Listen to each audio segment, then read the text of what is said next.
الحمد لله نحمده ونستعينه ونستغفره ونؤمن به ونتوكل عليه ونعوذ بالله من شرور أنفسنا ومن سيئات أعمالنا من يهده الله فلا مضل له ومن يضلله فلا هادي له وأشهد أن لا إله إلا الله وحده لا شريك له وأشهد أن سيدنا ومولانا محمدا عبده ورسوله صلی اللہ علیہ وسلم۔ اعوذ باللہ من الشیطان الرجیم، بسم اللہ الرحمن الرحیم۔ لا تحرک به لسانک لتعجل به ان علینا جمعه وقرآنه فإذا قرأناه فاتبع قرآنه ثم ان علینا بیانه۔ صدق اللہ العلی العظیم۔ وقال النبی صلی اللہ علیہ وسلم خیرکم من تعلم القرآن وعلمہ او کما قال النبی صلی اللہ علیہ وسلم۔ وہ قرآن جو غذا بھی ہے، دوا بھی ہے، شفا بھی ہے۔ وہ قرآن جو غذا بھی ہے، دوا بھی ہے، شفا بھی ہے، اسی سے ہوتی ہیں سب طے منازل ہائے عرفانی۔ حضرت صدر جلسہ، معزز اور محترم علماء کرام، محترم بزرگوں اور دوستوں، نوجوانان ملت، نیک ماؤں اور بہنوں، اللہ کا لاکھ لاکھ کرم ہے، احسان ہے کہ اللہ تبارک تعالیٰ نے ہم سب کو اپنے اس جامعہ اسلامیہ اشرف العلوم کے عظیم الشان جلسہ دستار بندی میں شریک ہونے کا سنہرا موقع نصیب فرمایا۔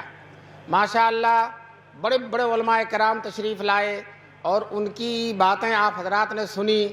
مغرب بعد ہی سے آپ حضرات تشریف فرما ہیں اور جلسے کا جو اصل وقت ہے وہ بھی ختم ہو چکا ہے، 10 ہی بجے تک ہے، لیکن میں چند منٹ آپ حضرات اگر بیٹھے رہیں گے تو چند باتیں میں بھی کہہ لوں گا، اور جو ہے اللہ تبارک تعالی ہم سب کو اس مل بیٹھنے کو قبول فرمائے۔ سب سے پہلے تو میں اپنی اس خوشی کا اظہار کرتا ہوں جو ان 20 بچوں کے سر پر دستار فضیلت، دستار حفظ قرآن بدھا ہوا آپ نے دیکھا ہے۔ یہ اللہ کا کتنا کرم ہے، کتنا احسان ہے اس بستی والے اور ان بچوں کے والدین اور یہ حضرات اساتذہ کرام، یہ محتمم صاحب جتنی بھی خوشی منائیں، جتنی بھی مسرت کا اظہار کریں یہ کم ہے۔ یہ اللہ کی اتنی بڑی دولت، اتنی بڑی نعمت، کونین کا اتنا بڑا خزانہ اس مدرسے کی برکت سے ماشاءاللہ ان معصوم بچوں کے سینوں میں محفوظ ہو گیا۔ اللہ کا کلام۔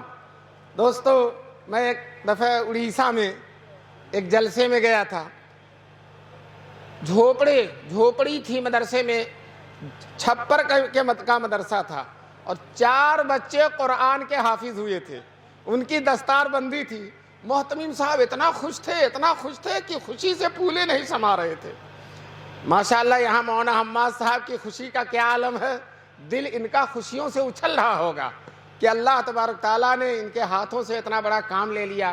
اور یہ حضرات اساتذہ کرام جن کی خون جگر سے ان بچوں کو سینچا گیا ہے، آسان نہیں ہے حافظ ہونا، آسان نہیں۔ فجر سے پہلے 1 گھنٹہ پہلے یہ بچے اٹھ جاتے ہیں، مدرس بھی اٹھ جاتا ہے اور دن بھر ان بچوں کے ساتھ لگے رہتے ہیں۔ یہ کالجوں میں یہ ہو نہیں سکتا اور دنیاوی اسکولوں میں ممکن نہیں ہے۔ جو صرف تنخواہ کے لیے کرے گا وہ ہرگز نہیں کر سکتا، جو اللہ کے لیے کرے گا وہی یہ کر سکتا ہے۔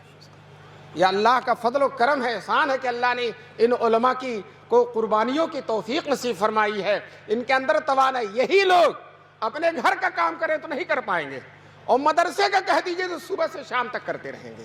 یا اللہ تعالیٰ غیب سے طاقت دیتا ہے، غیب سے روحانیت دیتا ہے، غیب سے قوت دیتا ہے۔ چنانچہ 4 بچے اس مدرسے میں حافظ تھے۔ محتمم صاحب جب رپورٹ سنانے کے لیے کھڑے ہوئے تو ان بچوں کی طرف اشارہ کر کے کہا اور چھپروں کی طرف کہ ان چھپروں کو دیکھو، انہوں نے 4 بادشاہ پیدا کیے۔ ان چھپروں کو دیکھو، انہوں نے 4 بادشاہ پیدا کیے۔ میں دوستو آپ سے کہتا ہوں بادشاہ اس حافظ قرآن کا مقابلہ نہیں کر سکتا، کوئی بادشاہ اس حافظ قرآن کا مقابلہ نہیں۔ یہ دولت ہے کہ کونین میں اس سے بڑھ کر کوئی دولت ہو ہی نہیں سکتی۔ اللہ کا وہ کلام جو اللہ نے اپنے نبی کے سینے میں اتارا تھا، براہ راست نبی سے منتقل ہوتے ہوتے وہی قرآن ان بچوں کے سینوں میں پہنچ گیا۔ کتنی بڑی نسبت قائم ہو گئی ہے رسول پاک صلی اللہ علیہ وسلم سے ان بچوں کی۔ دوستو بہت بڑی سعادت کی بات ہے، میں اس مدرسے کو دل کی گہرائیوں سے اس مدرسے کے سارے کارکنان کو اور آپ سب لوگوں کو مبارکبادی دیتا ہوں۔ ماشاءاللہ بستی کا نام بھی حمید ہے اور حماد محتمم صاحب بھی ہیں، اور ماشاءاللہ کارنامہ بھی محمود ہے، کارنامہ بھی محمود ہے۔ ہمارے دارالعلوم دیوبند کے پہلے طالب علم جن کا نام محمود تھا، پہلے استاد ان کا بھی نام محمود تھا، اور 150 سال سے مسلسل اس مدرسے کے کارنامے بھی الحمدللہ محمود ہیں، چپے چپے پہ چھائے ہوئے ہیں۔ دارالعلوم دیوبند کے بانی مولانا قاسم نانوتوی، اللہ اکبر، کیا نام آیا زبان پر، بہت ہی عظیم ہستی ہیں۔ اس ملک پر مولانا قاسم نانوتوی کا جو احسان ہے، ہم اس احسان کا شکریہ نہیں ادا کر سکتے، اللہ ہی اس کا بدلہ دے گا۔ دوستو بچپن میں مولانا قاسم نانوتوی نے خواب میں دیکھا تھا کہ میں خانہ کعبہ کی چھت پر ہوں اور میرے جسم سے دودھ کی نہریں ہر طرف نکل کر جا رہی ہیں، ہر طرف جا رہی ہیں۔ دوستو کسی عارف کامل نے اس خواب کی تعبیر بتلائی تھی کہ یہ بچہ بڑا ہو کر حضور پاک صلی اللہ علیہ وسلم کے دین کی ایسی خدمت کرے گا، ایسی خدمت کرے گا جس کا فیض دنیا کے گوشے گوشے میں پہنچے گا۔ دوستو یہ ایک مدرسہ ہے جو تاریخ میں اس مدرسے کی مثال نہیں بن سکتی۔ جس طرح سے حضور کا مدرسہ صفہ نبوی اسی کی ایک کرن آ کر دیوبند میں چمک گئی اور دارالعلوم دیوبند بن گیا، اور پورے عالم میں اس کا فائدہ ہے۔ حرم کے امام تشریف لائے تھے دارالعلوم دیوبند میں، اور انہوں نے اپنی تقریر میں کہا میں دنیا کے ہر ملک میں گیا، امام حرم ہونے کے واسطے سے مجھے ہر ملک میں لوگ بلاتے ہیں، اور میں جہاں گیا دارالعلوم دیوبند کا فیض سورج اور چاند کی طرح چمکتا ہوا نظر ہے۔ پوری دنیا کے چپے چپے میں کوئی جگہ ایسی نہیں ہے۔ ابھی ہم دارالعلوم کے بہت بڑے محدث ہیں حضرت مولانا نعمت اللہ صاحب، اللہ ان کی عمر میں برکت نصیب فرمائے، ان کے ساتھ ہم فیجی گئے تھے۔ فیجی 14 گھنٹے تک وہ جہاز اڑتا ہی رہا، تھک گئے، پیر ورم کر گیا۔ جب وہاں پہنچے ایسا جزیرہ کہ دنیا کا آخری کنارہ، اس کے بعد کچھ نہیں ہے، سب سے پہلے سورج وہی نکلتا، فجر کی سب سے پہلے نماز وہی ہوتی ہے۔ وہاں جب گئے تو دیکھا ماشاءاللہ یہ جیسے طلبہ پڑھ رہے ہیں اور اساتذہ پڑھا رہے ہیں۔ ہم نے ان استاذوں سے پوچھا کہاں کے فارغ ہیں؟ کہنے لگے دارالعلوم دیوبند کے، دارالعلوم دیوبند کے۔ کہتے ہیں اڑائے کچھ ورق نرگس نے، اڑائے کچھ ورق نرگس نے، کچھ لالے نے کچھ گل نے، اڑائے کچھ ورق نرگس نے، کچھ لالے نے کچھ گل نے، چمن میں ہر طرف بکھری ہوئی ہے داستاں میری۔ دوستو ہر طرف الحمدللہ یہ مدرسہ بھی آپ کے دارالعلوم دیوبند کا فیض ہے، اور چپے چپے پر اتنے مدرسے ہیں کہ آپ گن نہیں کر سکتے۔ دوستو انگریزوں نے، آج کل کیا حالات ہیں؟ کچھ بھی نہیں ہے، بھی کل صحیح ہو جائیں گے انشاءاللہ، کوئی حالات ہی نہیں ہے۔ اس وقت تو کتنے خطرناک حالات تھے، مولویوں کا چلنا دشوار تھا، اور کوئی کرتا پاجامہ اگر پہن لیتا تو اس کو مولوی کہہ دیا جاتا، اس کو پھانسی پر چڑھا دیا جاتا تھا۔ دوستو یہ صورت ہے۔ دلی میں 1000 مدرسے تھے، سارے مدرسوں کو ختم کر دیا گیا، اور عجیب صورتحال تھی۔ بڑی بڑی مسجدیں دلی میں جو ہے، ایک شاہجہانی مسجد تھی، شاہجہانی مسجد تو ہے، ایک اکبری مسجد تھی، بالکل جامع مسجد کے سامنے بہت بڑی مسجد تھی، اور اس میں شاہ اسحاق نے درس دیا تھا، شاہ عبد القادر نے درس دیا تھا، بڑے بڑے علماء، اور اسی مسجد سے مولانا اسماعیل شہید پیدا ہوئے تھے، مولانا سید احمد شہید پیدا، بڑے بڑے علماء پیدا ہوئے تھے۔ انگریزوں نے کہا یہ بڑی خطرناک مسجد ہے، اگر یہ مسجد رہی تو یہاں سے کوئی پیدا ہو جائے گا جو ہم کو رخصت کر دے گا۔ چنانچہ انگریزوں نے اس مسجد کو توڑ کر جڑ سے بنیاد سے پھینک دیا، اس مسجد کو ختم کر دیا کہ نہ یہ مسجد رہے گی، نہ یہ بڑے بڑے علماء پیدا ہوں گے، اور نہ ہم کو ہندوستان سے جانا پڑے گا۔ لیکن انگریزوں کو کیا خبر کہ اسی مسجد کے فیض یافتہ دلی سے دیوبند منتقل ہو جائیں گے، اور پھر دیوبند کا مدرسہ قائم کر کے انگریزوں کو نیست و نابود کر دیں گے۔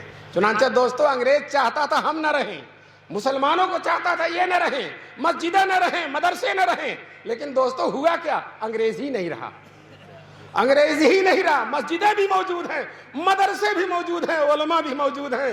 دوستو اس لاک ڈاؤن میں سارا کام رکا، لیکن الحمدللہ مدرسوں کا کام نہیں رکا۔ تنخواہ تو رک گئی، لیکن حافظ ہونا نہیں رکا، عالم ہونا نہیں رکا، مفتی ہونا نہیں رکا، محدث ہونا نہیں رکا۔ میں سچ کہتا ہوں کم سے کم 10,000 حافظ اس ملک میں اس لاک ڈاؤن کے زمانے میں پیدا ہو گئے، 10,000 کم سے کم۔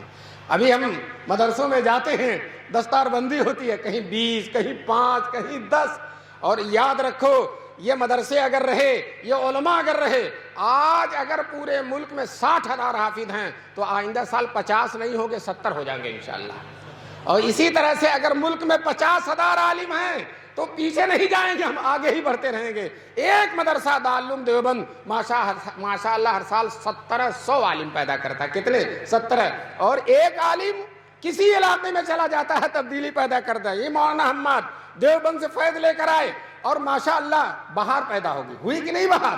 اور انشاءاللہ اللہ ان کی عمر میں برکت نصیب فرمائے اور ان کو یہی جمنے کی توفیق نصیب فرمائے، اور آپ حضرات کو بھی ان کو یہاں جمانے کی توفیق نصیب فرمائے۔ انشاءاللہ یہ کر کے دکھا دیں گے، اور انشاءاللہ اس مدرسے کو دارالعلوم دیوبند کے نقش قدم پر چلا کر اور دین کا بہترین خادم بنا دیں گے۔ دوستو، یہ بستی اچھی بستی ہے، یہی قریب حضرت شاہ وصی اللہ صاحب رحمۃ اللہ علیہ، جن کا فیضان پوری دنیا میں ہے ماشاءاللہ۔ میں نہیں کہتا کہ وہاں کے لوگوں نے قدر نہیں کی، لیکن میں یہ کہتا ہوں کہ حمید پور کے لوگوں نے ان کی قدر کی، ان کی دعائیں لی، اور انشاءاللہ ان کی دعائیں رنگ لاتی رہیں گی، اور آپ حضرات اور یہ مدرسہ انشاءاللہ پھلتا اور پھولتا رہے گا۔ میں عرض یہ کر رہا تھا کہ الحمدللہ اسی دارالعلوم دیوبند کی برکت سے چپے چپے پر مدرسے ہیں۔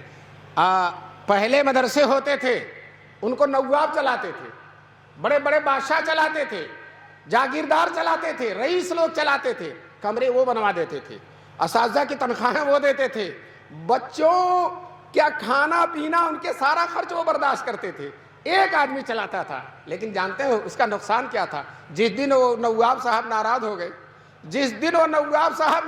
گئے، پورا مدرسہ بند، 5 منٹ میں بند۔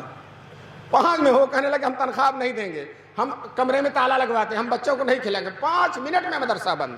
اللہ تعالیٰ بے حد بدلا دے مولانا قاسم نانوتوی کی بصیرت کو۔ انہوں نے وصیت کیا جب مدرسے کو کھولا، کوئی رئیس پر بھروسہ نہیں ہوگا، کسی حکومت کا پیسہ نہیں لیا جائے گا، کسی مالدار پر توکل نہیں ہوگا، کسی جاگیر و جائیداد پر بھروسہ نہیں کیا جائے گا، اللہ کے توکل پر اس مدرسے کو چلایا جائے گا، عام غریب مسلمانوں کے چندوں سے اس مدرسے کو چلایا جائے گا۔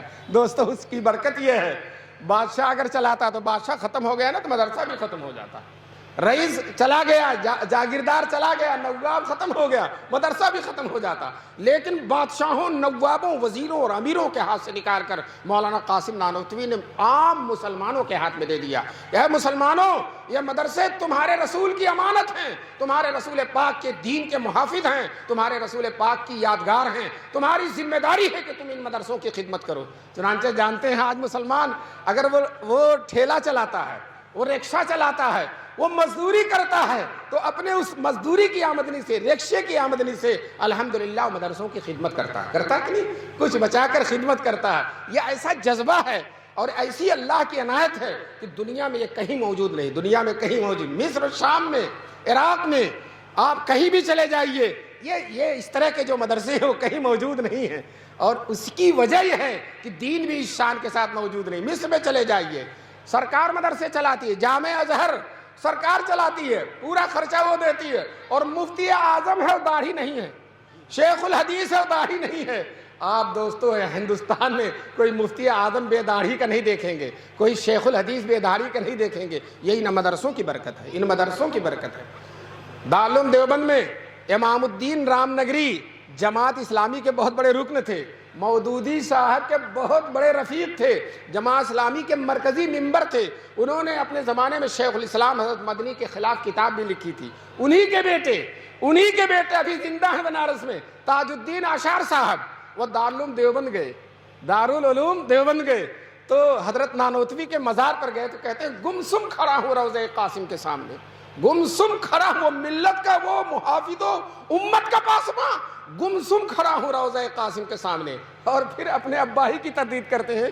اسلام کا جدید ایڈیشن نہیں یہاں، اسلام کا جدید ایڈیشن نہیں ہے، یہاں وہی اسلام ہے جو 1400 سال پہلے مکہ اور مدینے کی گلیوں میں سرور کونین نے صدیق اکبر، عمر فاروق، عثمان غنی، علی مرتضیٰ کو بتایا تھا۔ وہی دین، وہی ایمان، وہی قرآن، وہی شریعت، وہی سنت آج ان مدرسوں کے حجروں میں پڑھائی جا رہی ہے، کوئی تبدیلی نہیں ہے۔ پھر انہوں نے ایک شعر اور کہا تھا، روح ابو حنیفہ یہیں آس پاس ہے۔ دارالعلوم دیوبند کے بارے میں کہا تھا، روح ابو حنیفہ یہیں آس پاس ہے۔ اشعر صاحب زندہ تو ان سے معافی میں مانگتا ہوں، میں نے ان کے شعر میں تبدیلی کر دی ہے. روح ابو حنیفہ ہی نہیں، روح سرور کونین یہیں آس پاس ہے. روح سرور کونین یہیں آس پاس ہے. حضور کی روح متوجہ ہے. حضور کے دین کا 1400 سال میں اس سے بڑھ کر خادم کوئی ادارہ نہیں گزرا، اور 150 سال سے رات اور دن حضور کے دین کی خدمت کر رہا ہے. اللہ تبارک تعالیٰ اس مدرسے کو انشاءاللہ قیامت تک باقی رکھیں گے، قیامت تک باقی رہیں گے. سارے مدرسے بند ہو گئے، لیکن ماشاءاللہ اس سال ہم لوگوں نے جتنی محنت سے پڑھایا اتنا کبھی نہیں پڑھایا تھا. بہت شان کے ساتھ، آن و بان کے ساتھ مدرسہ چل رہا. حدیث کا درس ہو رہا، فقہ کا درس ہو رہا، تفسیر کا درس ہو رہا، اور بڑے بڑے سرکاری افسران آتے ہیں اور دیکھتے ہیں اور چلے جاتے ہیں، آتے ہیں اور دیکھتے ہیں اور چلے جاتے ہیں. کوئی کسی کی ہمت نہیں ہوتی. بڑے بڑے لوگ گئے کانپ کے چلے آئے، بڑے بڑے لوگ گئے کام کے چلے آئے. آج بھی ماشاءاللہ دارالعلوم دیوبند کا روب ہے. تو میں یہ عرض کر رہا تھا کہ بانی دارالعلوم دیوبند نے یہ وصیت کیا تھا کہ اس مدرسے کو غریب مسلمانوں کے چندے سے چلائے. کیوں؟ مسلمان غریب کبھی نہیں ختم ہوگا، کبھی نہیں ختم ہوگا. جب یہ نہیں ختم ہوگا تو جس مدرسے کو چلائے گا وہ بھی ختم نہیں ہوگا. مجھے ایک واقعہ سنا کر اپنی بات کو ختم کرنے کے قریب لے جانا ہے. پورا ہی نہیں ختم کر دینا ہے، ختم کرنے کے قریب لے جانا ہے. دارالعلوم دیوبند میں شیخ الحدیث تھے حضرت مولانا حسین احمد مدنی رحمۃ اللہ علیہ. انگریز ان سے ڈرتا تھا بہت زیادہ. پورے ملک میں جا کر انگریزوں کو للکار، ڈرتے نہیں تھے، شیر کی طرح دہاڑتے تھے. تو انگریزوں نے سوچا ان کو دارالعلوم دیوبند سے نکلوا دیا جائے. اگر یہ دارالعلوم دیوبند سے نکل جائیں گے تو ایک تو دارالعلوم دیوبند کا اسٹیج بہت بڑا، اور دوسرے ان کی شخصیت بہت بڑی، دونوں مل کر بڑی طاقت ہو جاتی ہے اور ہمیں نقصان بہت ہوتا. کم سے کم ان کو دارالعلوم سے نکلوا دیا جائے تاکہ ان کی آواز میں وہ زور نہ رہے. کم سے کم دارالعلوم کے شیخ الحدیث تو نہیں رہیں گے. لیکن چونکہ دارالعلوم دیوبند انگریزوں سے ایک پیسہ نہیں لیتا تھا تو انگریز اس پر کوئی آرڈر بھی نہیں دے سکتا تھا. حیدرآباد کے نواب جو انگریزوں کے طرفدار تھے، انگریزوں سے ملے ہوئے تھے، انگریزوں نے حیدرآباد کے نواب کو آمادہ کیا کہ آپ دارالعلوم دیوبند میں چندہ دیتے ہیں، آپ کا اثر و رسوخ ہے، آپ اپنے اثر و رسوخ کو استعمال کر کے مولانا مدنی جو ہمارے سب سے بڑے مخالف ہیں دارالعلوم دیوبند سے ان کو نکلوا دیجیے. یہ حیدرآباد کے نواب سے انگریزوں نے کہا. نواب نے نہ آؤ دیکھا نہ تو اتنا لمبا خط لکھا، اور دارالعلوم دیوبند کے محتمم حکیم الاسلام قاری طیب صاحب رحمۃ اللہ علیہ تھے. خط یہ لکھا، محتمم صاحب کو معلوم ہو کہ مولانا مدنی کو مدرسے سے نکال دیا جائے. اگر ان کو نہیں نکالا جائے گا تو ہم اتنی بڑی رقم جو چندے میں دیتے بند کر دیں گے. حضرت قاری طیب صاحب کو ان بوڑھوں نے دیکھا ہوگا، حکیم الاسلام تھے، بڑی ہی لطافت کی باتیں ان کی زبان سے نکلتی تھیں. چنانچہ حضرت نے جواب دیا، انگریزوں کو معلوم ہو، نواب حیدرآباد کو معلوم ہو کہ مولانا مدنی کا مدرسے میں رہنا انگریزوں کے لیے بہت مفید ہے. کیوں؟ ہم ان کو ہفتے میں 6 دن چھٹی نہیں دیتے، بخاری اور ترمذی پڑھواتے ہیں، جمعے کے 1 دن چھٹی کے ملتے ہیں، ملک میں کہیں جا کر انگریزوں کو للکارتے ہیں. تو اگر ہم نے ان کو مدرسے سے نکال دیا تو ان کا پورا ہفتہ خالی ہو جائے گا، اور جب پورا ہفتہ خالی ہوگا تو 1 دن کے بجائے 7 دن ہفتے میں مخالفت کریں گے، اور جب 7 دن مخالفت کریں گے تو انگریز کو اگر 7 سال میں جانا تو 1 ہی سال میں جانا پڑ جائے گا. اس لیے انگریزوں کی بھی بھلائی اسی میں ہے کہ شیر کو پجڑے میں بند رکھا جائے اور مولانا کو مدرسے میں. یہ قاری طیب صاحب نے جواب لکھا. کچھ دنوں کے بعد شیخ الاسلام حضرت مدنی کو معلوم ہوا تو دفتر اہتمام میں تشریف لائے. حضرت قاری طیب صاحب سے کہا، قاری صاحب میرے بارے میں کیا خط آیا اور آپ نے کیا جواب دیا؟ تو قاری صاحب نے کہا، خط حیدرآباد کا خط اور اپنا جواب شیخ مدنی کے سامنے رکھ دیا.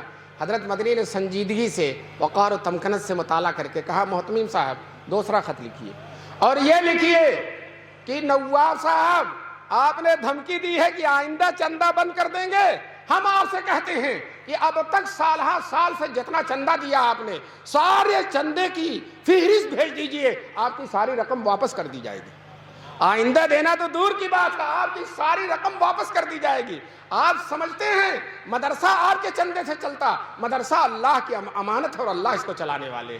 علماء نے لکھا ہے کہ حضرت قاری صاحب کا جواب حکیمانہ تھا اور شیخ الاسلام کا جواب مجاہدانہ تھا. میں نے یہ واقعہ ایک جگہ سنایا، وہاں مولانا افضال صاحب جوہر قاسمی جو اسی اطراف کے رہنے والے تھے، جی وہ مجھ سے محبت فرماتے تھے، وہ کھڑے ہو گئے میری تقریر کے بعد اور کہا مولانا نے، وہ موجود تھے، کہا مولانا نے جو واقعہ سنایا وہ ہمارے ہی زمانے میں پیش آیا تھا، جب وہاں ہم پڑھتے تھے اسی زمانے میں پیش آیا تھا۔ دوستو دیکھیے اللہ تعالیٰ نے انہی کے ایک مخصوص شاگرد سے تائید کرا دی۔ بہرحال میں بات کو ختم کی طرف لے جاتے ہوئے پھر ان بچوں کے بارے میں کچھ اور کہنا چاہتا ہوں۔ یہ بچے جو حافظ ہوئے ہیں، حدیث میں رسول پاک صلی اللہ علیہ وسلم فرماتے ہیں جس کا بیٹا ناظرہ پڑھ لیتا، سنیے گا غور سے، جس کا بیٹا ناظرہ پڑھ لیتا ہے، قرآن دیکھ کر فر فر فر پڑھ لیتا ہے، اللہ تعالیٰ باپ کے اگلے پچھلے گناہ معاف کر دیتے ہیں، حدیث میں ہے۔ اور جس کا بیٹا حافظ ہو جاتا ہے، جس کا بیٹا حافظ ہو جاتا، میدان محشر میں اللہ تعالیٰ بیٹے کو بلائیں گے اور باپ کو بلائیں گے، دونوں اللہ کے سامنے تشریف فرما ہوں گے، کھڑے ہوں گے۔ اللہ اس بیٹے سے کہے گا جو حافظ ہے کہ بیٹے پڑھو، واعوذ باللہ ابھی آپ کے سامنے پڑھا نا، آپ نے سنا نا، تو ابھی سے پڑھنے کی مشق کر رہے ہیں، انشاءاللہ میدان محشر میں بھی پڑھیں گے، جم کے پڑھیں گے۔ چنانچہ جو اللہ فرمائیں گے پڑھو، بیٹا ایک آیت پڑھے گا اور باپ کا ایک درجہ بڑھے گا، دوسری آیت پڑھے گا دوسرا، تیسری آیت پڑھے گا۔ قرآن میں جتنی آیتیں ہیں جنت کے اتنے ہی درجات ہیں، بیٹا پڑھتا جائے گا اور باپ کے درجے بڑھتے چلے جائیں گے۔ دوستو اس وقت وہ لوگ جن کے 6 بیٹے تھے، 5 بیٹے تھے، ایک کو بھی حافظ قرآن نہیں بنایا، وہ کفے افسوس ملیں گے، کاش کہ ایک بیٹے کو حافظ بنا دیتے تو آج ہمارا بھی درجہ اتنا بلند ہوتا۔ دوستو اس وقت بہت زیادہ انسان محتاج ہوگا، اس وقت انگلش میڈیم کام نہیں آئے گا، اس وقت کوئی اور چیز کام نہیں آئے گی، اس وقت یہ حفظ قرآن کام آئے گا، یا عالم کام آئے گا، یا دیندار کام آئے گا، یا اللہ والا کام آئے گا۔ اور دوستو میں آپ سے بتا دوں، ہم میں سے ہر ایک کو قبر میں بھی جانا ہے، اور قبر سے اٹھ کر سیدھے ڈائریکٹ میدان محشر میں جانا ہے، اور وہاں ایک ایک عمل کا حساب دینا ہے۔ قبر میں جانا ایسی حقیقت ہے، موت ایسی حقیقت ہے کہ دنیا کا بڑے سے بڑا بدباطن انسان، بڑے سے بڑا برا انسان بھی موت کا انکار نہیں کر سکتا، اور اگر موت کا انکار کرتا تو کہہ دو گلا لاؤ، اپنا گلا لاؤ، ہم بتا دیتے ہیں کہ موت کیسے ہوتی ہے۔ تو موت سے کوئی انکار نہیں کر سکتا۔ چنانچہ اس حقیقت کو ایک فقیر نے سمجھا دیا۔ ایک فقیر تھا، وہ پگڑی باندھے ہوئے تھا، کوئی چور اس کی پگڑی لے کے بھاگ گیا، بھاگا ادھر، اور فقیر جا کر قبرستان کے گیٹ پر بیٹھ گیا، بھاگا بازار کی طرف، اور وہ قبرستان کا گیٹ بالکل کنارے تھا، وہاں جا کے بیٹھ گیا، بڑے خوشو خضو سے بیٹھا۔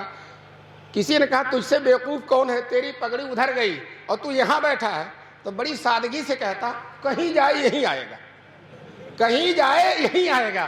تو دوستو میں بھی آپ سے کہتا ہوں، آپ وائٹ ہاؤس میں رہیے، تاج محل میں رہیے، لال قلعہ میں رہیے، شاندار بلڈنگوں میں رہیے، ایئر کنڈیشن آفسوں میں رہیے، ہوائی جہازوں سے گھومیے، لیکن ایک دن تو قبر میں جانا ہی پڑے گا کہ نہیں؟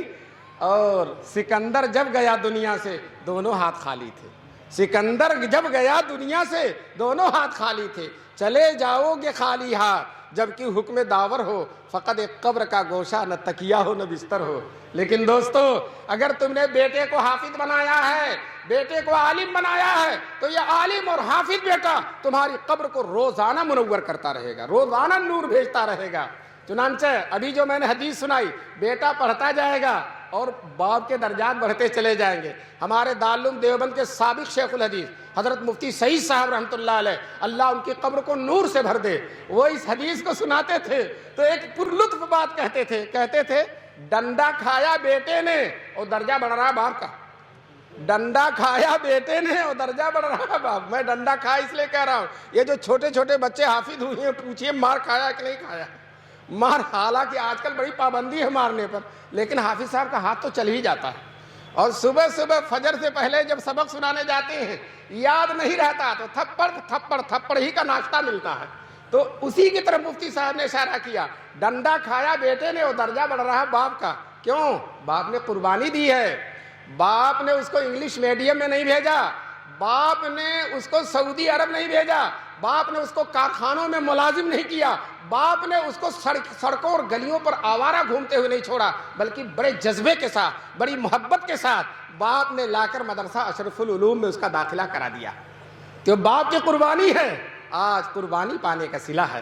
اللہ تبارک تعالی ہم سب کو اس حقیقت کو سمجھنے کی توفیق نصیب فرمائے، اور یہ ہم سب طے کر لیں، مسلمانوں گھاٹے میں نہیں رہو گے، کسی طرح سے نقصان، نفع ہی نفع، دنیا کا بھی نفع ہوگا، قبر کا بھی نفع ہوگا، اور آخرت کا بھی نفع ہوگا۔ اگر تم نے اپنے بیٹوں کو حافظ بنایا، بیٹوں کو حافظ بنایا، عالم بنایا، قاری بنایا، بہت زیادہ ہی نفع کا سودا ہے، اس سے بڑھ کر کوئی نفع نہیں ہے۔ جلال الدین سیوطی رحمۃ اللہ علیہ بہت بڑے مفسر گزرے ہیں، اپنی تفسیر در منصور میں واقعہ لکھتے ہیں کہ ایک لڑکا حافظ قرآن تھا، ماں کی قبر پر روزانہ جا کر قرآن کی تلاوت کرتا تھا۔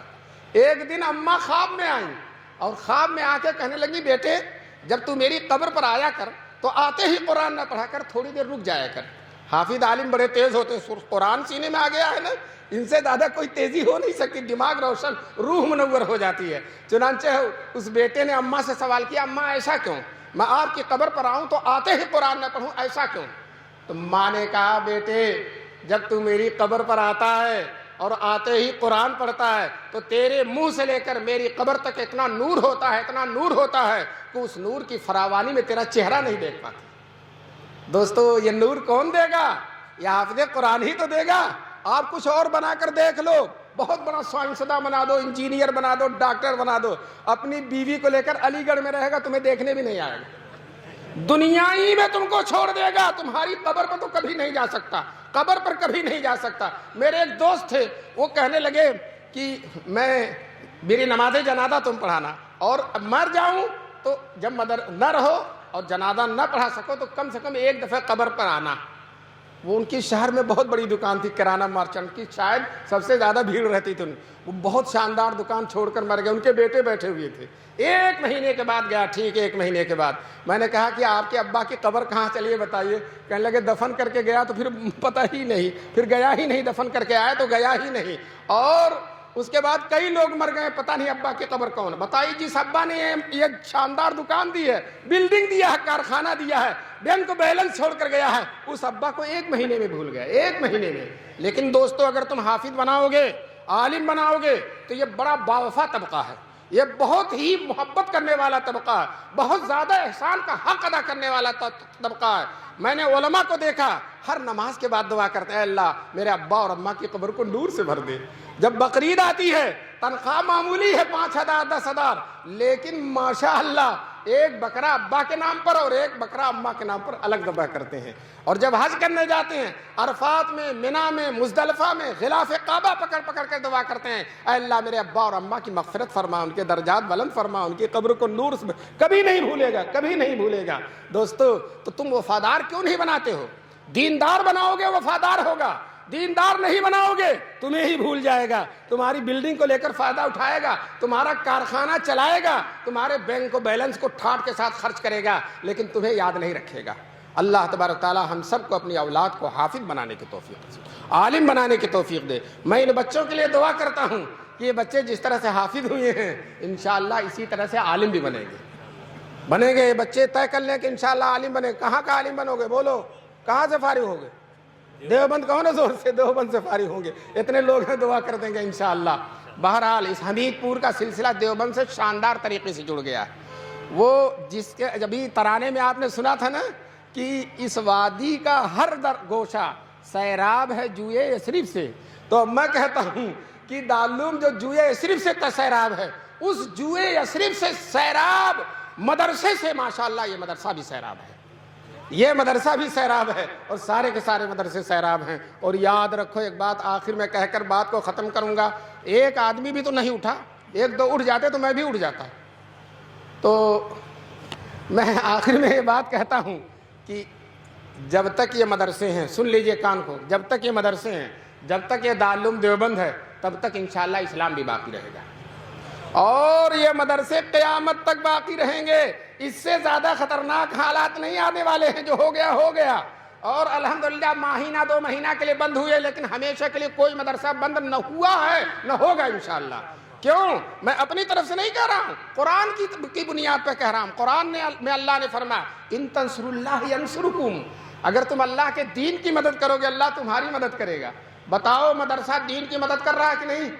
حافظ عالم بنا رہی، اس سے بڑھ کر دین کی کیا مدد ہوگی کہ دیندار پیدا کر رہا ہے، قرآن ان کے سینوں میں منتقل کر رہا ہے، حدیثوں میں دماغ میں حدیثیں منتقل کر رہا ہے۔ تو دوستو اللہ نے فرمایا کہ اگر تم اللہ کے دین کی مدد کرو گے اللہ تمہاری مدد کرے گا، اللہ تمہاری وَيُثَبِّتْ أَقْدَامَكُمْ، اور اللہ تمہارے پیروں کو جما دے گا۔ تو دوستو ان بنیادوں، مدرسوں کی بنیادوں کو جمانے والا اللہ ہے، اور انشاءاللہ جس کو اللہ جمع دے اس کو کوئی اکھاڑنے والا نہیں ہے۔ اور دوستو حضور نے عرفات کے میدان میں، یہاں مفتی صاحب ہیں، مجھے مینا میں ان سے ملاقات تشریف فرما ہے، تو جو ہے عرفات کے میدان میں حضور نے جو آخری حج فرمایا تھا اس حج میں دعا کی تھی، اے اللہ کوئی ظالم و جابر میری امت کو ختم نہ کر سکے، یہ دعا کی تھی، کوئی ظالم و قیامت تک باقی رہے۔ دوستو عرفات میں تو ہماری اور آپ کی دعا قبول ہوتی، تو حضور کی کیوں نہیں ہوگی؟ چنانچہ اللہ نے کہہ دیا میرے محبوب آپ کی دعا قبول ہے۔ تو دوستو جب حضور کی دعا قبول ہے تو اس ملک میں اور پوری دنیا میں کوئی رہے یا نہ رہے ہم تو رہیں گے انشاءاللہ، کوئی رہے یا نہ رہے ہم تو رہیں گے۔ اس جو ہے نور خدا ہے کفر کی حرکت پہ خندہ زن، نور خدا ہے کفر کی حرکت پہ خندہ زن، پھونکوں سے یہ چراغ بجھایا نہ جائے گا۔ جی چراغ راہ کی عزت برفروزد، حراکی تف زند ریشت بسودد۔ وہ چراغ جو اللہ جلاتے ہیں، یہ مدرسوں کا چراغ کس نے جلایا؟ اللہ نے۔ جو اس کو پھونک مارتا ہے اس کی داڑھی جل جاتی ہے، اور اگر داڑھی نہ ہو تو داڑھی کی جگہ جل جاتی ہے، داڑھی نہ ہو تو داڑھی کی جگہ جل جاتی ہے۔ تو ان مدرسے جو ہمارے خلاف سازشیں کرتے ہیں، اگر ان کو پتہ چل جائے کہ ہماری سازشوں سے یہ اور آگے بڑھتے ہیں، ان کی اور ترقی ہوتی ہے، تو بے وجہ محنت کرتے ہیں، خاموش بیٹھ جاتے۔ لیکن دوستو یاد رکھو، ہمیں بجھانے کی، ہمیں مٹانے کی، ہمیں فنا کے گھاٹ اتارنے کی جتنی کوششیں کی جائیں گی انشاءاللہ ساری کوششیں ناکام رہیں گی۔ اور آپ دیکھیں گے کہ یہ مدرسہ، یہ دارالعلوم دیوبند، یہ مسجدیں، یہ قال اللہ قال رسول کی صدائیں، یہ منبر و محراب، یہ سجدوں کے نور سے منور داڑھیاں اور پیشانیاں انشاءاللہ قیامت تک باقی رہیں گی۔ ہمیں مایوس ہونے کی کوئی ضرورت نہیں ہے۔ وہ مایوس ہو جس کے سر پر کچھ نہیں ہے، اور ہمارے سر پر تو حضور کی مقبول دعا ہے، ہمارے سر پر اللہ کی رحمتوں کا سایہ ہے۔ ایک عورت تھی، اس کا شوہر کوتوال ہو گیا شہر کا، اب دروازہ کھول کے سوتی تھی۔ کسی نے کہا دروازہ کھول کے کیوں سوتی ہے؟ تو دیہاتی زبان میں کہتی ہے سیاں بھئے کوتوال ڈر کاہے کا، سیاں بھئے کوتوال ڈر کاہے کا۔ تو دوستو اس کا تو سیاں صرف کوتوال ہی تھا، ہمارا مالک تو آسمان و زمین کا مالک ہے، ہمارا مالک تو شداد فرعون حامان نمرود کو پل بھر میں ختم کرنے والا اعلی آقا ہے۔ ہمارے اوپر تو سرور کونین کی دعا ہے، اللہ کے محبوب کی دعا ہے، جن کی دعا اللہ رد نہیں کرتی۔ اس لیے مسلمانوں ہم کو مایوس ہونے کی کوئی ضرورت نہیں، ان مدرسوں کو شان کے ساتھ چلاؤ۔ اور آخر میں یہ بات کہوں کہ بہت سے لوگ سمجھتے ہیں کہ ہم ٹائی لگا کر اور جو ہے انگلش میڈیم میں بھیج دیں گے، تو میں آپ سے یہ کہتا ہوں تم مدرسے میں بھیجو۔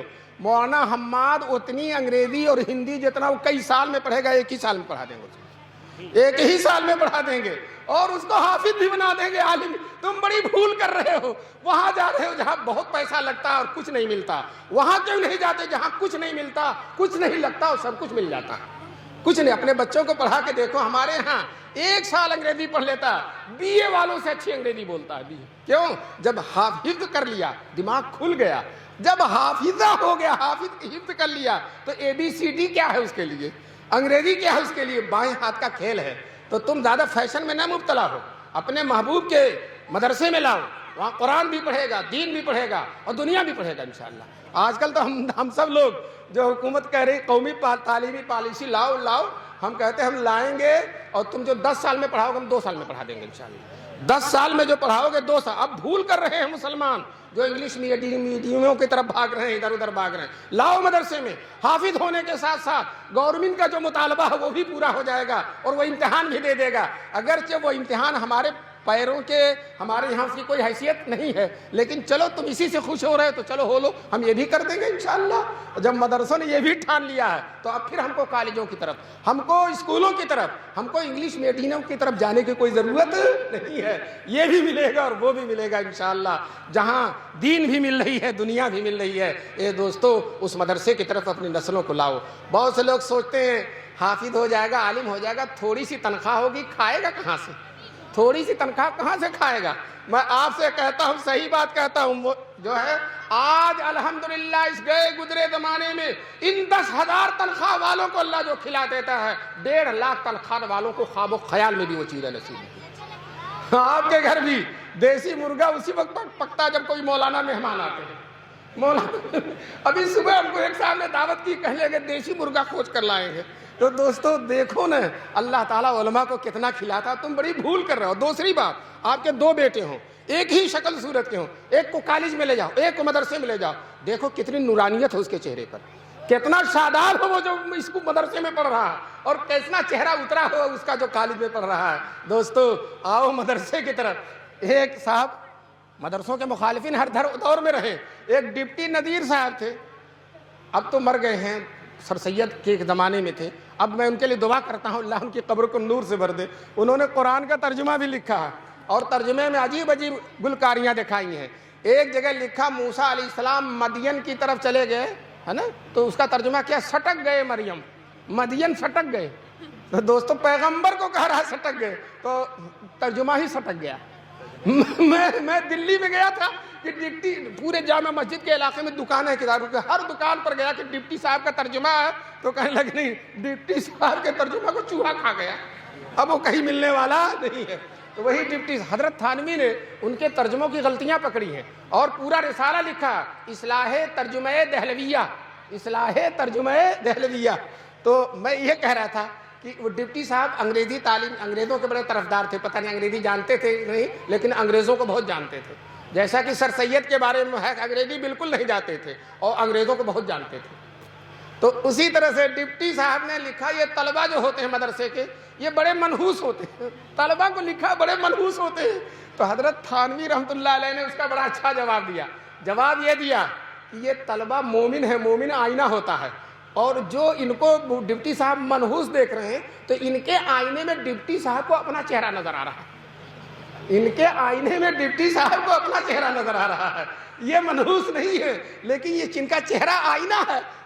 وہ ایسے ہی ہوا، ایک حبشی جا رہا تھا، راستے میں ایک آئینہ گرا ملا، اٹھا کر دیکھا تو اپنی صورت نظر آئی، پھر پھینک دیا، اتنا کالا تھا جب تو تم کو کسی نے پھینک دیا۔ تو میں آپ سے پوچھتا ہوں آئینہ کالا تھا یا وہ حبشی کالا تھا؟